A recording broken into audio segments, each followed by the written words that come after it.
के मार्केट में ज़मीन कम से कम 2 करोड़ का है। हम लोग के अपना पर्सनल पटीदारी में, जिसका रेट अभी मैंने सब मिला जुला करके 12-14 लाख रुपया बात हम लोग को मिल रहा है। अभी तक हम लोग कागज़ अभी तक जमा नहीं किए हैं, नहीं पैसा हम लोग नहीं लिए, अभी कागज़ भी हम लोग जमा नहीं किए हैं। कि यहाँ के जो पदाधिकारी है ये हम लोग की ज़मीन को लूटना चाहता है, लेकिन ये भी कमी हम देख रहे हैं कि हमारे किसान जो हैं जिनकी ज़मीन पड़ी हुई है वो ऊंचा उठा के अपने समस्या के लड़े खातिर मन बना के यदि रउआ तैयार ना होखे तो सरकार रउआ हक के लूटते आयल बिया, आज भी लूटे के तैयार बिया। लेवे के यदि रउआ तैयार होखे तो अखिल भारतीय किसान महासभा अगुवाई करे खातिर रउआ से कंधा में कंधा मिला के चले खातिर तैयार बा।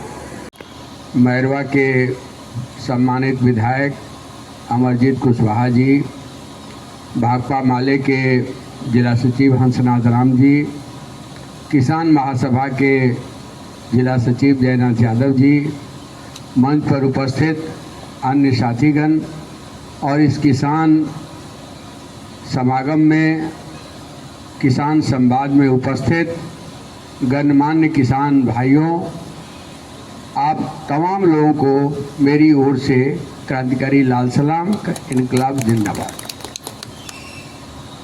देखिए, साथियों ने काफ़ी विस्तार से बातों को रखा है। जिन किसानों की ज़मीन गई है उन्होंने भी अपनी बातों को रखा है। मैं कानूनी जानकारी थोड़ा देना चाहूँगा ताकि वो आप समझेंगे तभी आपका संघर्ष मजबूत होगा। आप सब लोग जानते हैं कि भारत में अंग्रेज़ों का राज था।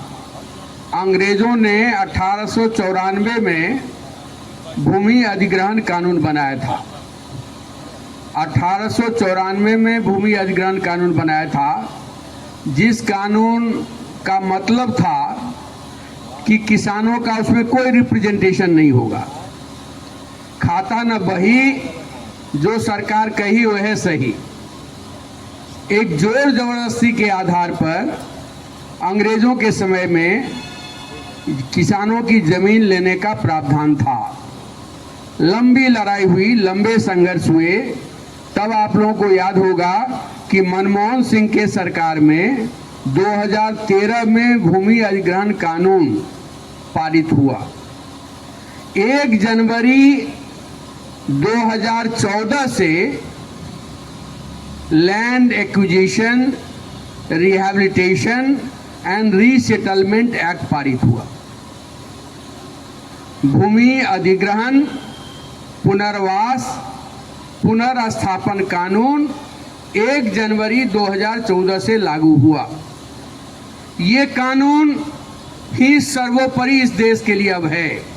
संपूर्ण भारत में 1 कट्ठा भी जमीन ली जाएगी, 1 टुकड़ा भी जमीन ली जाएगी तो इस कानून के प्रावधान के मुताबिक आपको मुआवजा देना होगा। ये आपका अधिकार है, ये किसानों का अधिकार है, रैयतों का अधिकार है, इस देश के नागरिक का अधिकार है। इस कानून से ऊपर कोई डीएम नहीं है, इस कानून से ऊपर कोई कमिश्नर नहीं है, इस कानून से ऊपर कोई रेवेन्यू सेक्रेटरी नहीं है, इस कानून से ऊपर कोई चीफ मिनिस्टर नहीं है। आपको हम और याद दिलाना चाहेंगे कि मोदी जी के सत्ता में आने के बाद मोदी जी इस कानून को बदलने की बार बार कोशिश किए। 3 बार ऑर्डिनेंस आया, पूरे बिहार में, पूरे देश में किसान आंदोलन तेज हो गया। तब सुप्रीम कोर्ट ने 2014 का जो कानून था उसी कानून को वैध माना। इसलिए 2014 का जो कानून है 13 में बना, 2014 जनवरी से लागू हुआ, वही महत्वपूर्ण कानून है, वही सर्वोपरि कानून है। उस कानून में यह कहता है, सुन लीजिए, सर्किल रेट भी नहीं, उस कानून में कहता है बाजार दर जो है, फर्क समझिए, सीओ के यहाँ जो सर्किल रेट तय है जमीन का, वही आधार नहीं होगा। बाजार मूल्य जो जमीन का होगा उस जमीन का 4 गुना अर्बन एरिया में और 2 गुना आपको पंचायत एरिया में देना है। तो बाजार मूल्य का निर्धारण कैसे होगा? बाजार मूल्य का निर्धारण होगा जो हमारे उपेंद्र जी रख रहे थे कि जिस दर पर 2024 में रजिस्ट्री हुआ है, रजिस्ट्री ऑफिस में तो रिकॉर्ड है, डीएम साहब रजिस्ट्री ऑफिस का रिकॉर्ड निकालिए। इस इलाके की जमीन जिस दर पर, जिस टैक्स के आधार पर, जिस स्टाम्प के आधार पर किसानों ने जमीन बेचा है, किसानों ने जमीन खरीदा है, उसी आधार पर आपको मुआवजा देना होगा। और यदि आप मुआवजा नहीं दोगे तो किसान लड़ करके लेगा, आपको कुर्सी से हटा देगा। ये किसानों में ताकत है। इसी एक्ट में ये प्रावधान है। रिहैबिलिटेशन एंड रीसेटलमेंट का भी प्रावधान है। रिहैबिलिटेशन एंड रीसेटलमेंट, रिहैबिलिटेशन का मतलब हुआ पुनर्वास और रीसेटलमेंट का हुआ पुनर्स्थापन। यदि उस रास्ते में किसी का घर है, उस रास्ते में किसी का कोई व्यवसाय है, तो उसके अनुकूल उसको पुनर्वास और पुनर्स्थापन देना होगा। ये कानून कहता है। हमारे कोई तिवारी साहब बोल रहे थे मालिक गैर मजरूआ वाली जो जमीन है, तो मालिक गैर मजरूआ जमीन का मुआवजा आपको मिलेगा। इसके लिए तैयारी करिए, इसके लिए कागज पत्र जुटाइए। आपके दखल कब्जा में जमीन है, आपका बंदोबस्ती हुआ है, आपका रसीद कट रहा है, तो आपका वहां ये होगा। एक बात तो ये हुई, ये कानूनी जो प्रावधान है, इस कानूनी प्रावधान को उस पर विश्वास रखिए। इस कानूनी प्रावधान पर विश्वास रखिएगा, तब आप डीएम से नहीं डरिएगा। डीएम कहता है लेना है ले लीजिए, नहीं तो हो नहीं मिलेगा।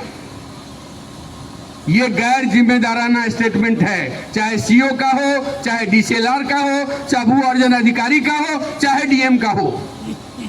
हमारा जो हक बनता है, हमारा जो कानूनी वाजिब हक बनता है, उस मुताबिक आपको मुआवजा देना होगा। और मुआवजा का निर्धारण आप किसानों के साथ मिलकर के करिए, क्योंकि इसी कानून में एक प्रावधान है कि सरकारी प्रयोजन के लिए यदि जमीन लिया जाएगा तो 70% लोगों का स्वीकृति चाहिए। पीपी मोड़ के यदि किसी प्रोजेक्ट के लिया जाएगा तो 80% लोगों की संस्तुति चाहिए। क्या आप लोगों से हाथ उठा करके लिया गया? किसी गांव में क्या कोई बैठक हुई? किसी गांव में कंसेंट लिया गया? तो पहले तो प्रशासन ने गैर कानूनी काम किया है। इस पॉइंट को भी उठाइए कि हमारी जमीन को अधिग्रहित करने से पहले जिस रेवेन्यू विलेज की जमीन जा रही थी, उस रेवेन्यू विलेज के स्टेक होल्डर्स का, किसानों का एक बैठक करके आपको सपोर्ट लेना था, संस्तुति लेनी थी। और आपने गैर कानूनी तरीके से केवल नोटिस सामने भेज दिया। हमारे एक साथी एक ठीक ही कह रहे थे कि जिस दिन नोटिस, एक तो इस सवाल को भी चुनौती दीजिए।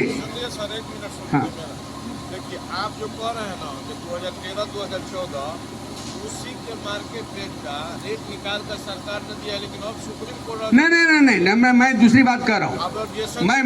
मैं बात दूसरी कर रहा हूँ। हमारी बात को समझिए, हमारी बात को समझिए कि 2013 में कानून बना और 2014 में 1 जनवरी से लागू हुआ। जिस दिन से नोटिस आपने हमको सर्व किया है, उस दिन जो बाजार का दर है, उस दर के आधार पर आपको मुआवजा देना पड़ेगा। ये लीगल पोजीशन है, 2013 का पोजीशन नहीं है। सरकार ने वहां, जानते हैं इस कानून में तो यहां तक प्रावधान है कि हमारा किसान की जमीन यदि सरकार ने लिया जिस उद्देश्य के लिए, 5 साल तक यदि उसका लागू नहीं किया तो रिटर्न होकर के किसान के पास जमीन चली जाएगी। ये प्रावधान है कि सरकार ने कितनी बेईमानी किया है कि किसानों बियाडा की जमीन किसानों से आनंद फानंद में ले लिया और वही बियाडा की जमीन कोई उद्योग नहीं लगा और वो बियाडा की जमीन बड़े बड़े उद्योगपतियों को बेचना शुरू कर दिया। तो ये जो नाइंसाफी का खेल चल रहा है, ये जो किसानों के साथ अन्याय का खेल चल रहा है, इसके खिलाफ बड़े स्तर पर, मुकम्मल स्तर पर आपको लड़ना पड़ेगा। इसमें मैं इस मंच से, इस संवाद गोष्ठी में एक बात मैं कहना चाहूँगा कि ये किसानों का आंदोलन है, इंसाफ का आंदोलन है, न्याय का आंदोलन है। इसमें न कोई जाति चलेगी, न कोई बिरादरी चलेगी, न कोई पार्टी चलेगा। तमाम किसानों का ये आंदोलन है, जिनकी भी जमीन गई है सबका ये आंदोलन है। और इस संपूर्ण एकताबद्ध आंदोलन को भाकपा माले पूरी मजबूती के साथ मजबूती देगा, आपको समर्थन देगा, आपके हर कदम में आपके साथ खड़ा होगा। ये भाकपा माले का पोजीशन है। हम ये इंसाफ की लड़ाई को पार्टी में नहीं बांटना चाहते हैं। नाइंसाफी के खिलाफ संघर्ष में जो भी खड़ा होगा उसके साथ भाकपा माले मजबूती से खड़ा होगा। यही भाकपा माले का पोजीशन है और इस दिशा में आपको बढ़ना पड़ेगा। लेकिन आप सब लोग जानकार हैं, आप सब लोग इस बात को जानते हैं कि हिंदुस्तान में कानून को भी लागू करने के लिए संघर्ष करना पड़ता है। और जहां कहीं भी हिंदुस्तान में किसानों ने लड़ करके जमीन का वाजिब मुआवजा ग्रहण किया है, तो उस लड़ाई में एक लंबी लड़ाई चली है। चाहे फैजाबाद हो, चाहे नोएडा हो, चाहे हरियाणा हो, चाहे पंजाब हो, चाहे मध्य प्रदेश हो, चाहे बंगाल हो, यहाँ तक कि बिहार में भी कई जगहों पर बड़े बड़े आंदोलन हुए हैं। तब जाकर के प्रशासन पीछे हटा है और प्रशासन ने न्याय संगत तरीके से मुआवजे की राशि का निर्धारण किया है। ये काफी थोड़ा विलंब हो गया है। हम लोगों को भी ये जानकारी थोड़ी लेट से मिली है, अभी भी मुकम्मल जानकारी नहीं मिली है। हमारे साथी हैं अमरजीत ठीक ही कह रहे थे कि एक बार बैठ करके एक मुकम्मल तौर पर सरकार ने भूमि अधिग्रहण विभाग को मुआवजा तय करने का अधिकार ही नहीं है। मुआवजा तो तय होगा कानून के मुताबिक ना। और यदि कोर्ट का ये ऑर्डर सही ऑर्डर है कि जिस दिन नोटिस आपने दिया है उस दिन बाजार दर किया है। सर्किल रेट की हम बात भी उतना नहीं करेंगे, हम बाजार दर की बात करेंगे। बाजार दर की यदि बात करेंगे तो किसानों को ज्यादा लाभ होगा। ये वास्तविकता है कि नहीं? क्योंकि आप हर इलाके में चले जाइए, सर्किल रेट से ज्यादा बाजार का कीमत है। हम लोग अपने इलाके में भी देखते हैं, जहां माने इलाके का सर्किल रेट कहिए 1 लाख है और बाजार दर उसका 5 लाख हो गया। बाजार में 5 लाख के दर से बिक रहा है। तो बाजार दर का निर्धारण हवा में हम नहीं बोल रहे हैं, बाजार दर का निर्धारण हम कर रहे हैं। ये जो रजिस्ट्री ऑफिस में जो रजिस्ट्री हो रहा है उस आधार पर हम बात कर रहे हैं। तो इसको लेकर के आपको एक बड़ी लड़ाई लड़नी होगी। मेरी कुछ सलाह होगी, मेरा कुछ आप साथियों से कहना होगा कि अभी इस दिशा में कुछ साथियों ने काम किया है, कानूनी मोर्चे पर भी, प्रशासन के भी स्तर पर। अमरजीत जी भी दिशा के मीटिंग में सवाल उठाए हैं, सतदेव राम भी इस सवाल को दिशा के मीटिंग में उठाए हैं और किसानों की बैठकें भी लोगों ने की है। तो ये, और आप लोगों ने कोर्ट तक भी इस स्तर पर बात को उठाया है, तो ये एक अच्छी शुरुआत है। लेकिन काम आपको ज़्यादा करना भी है।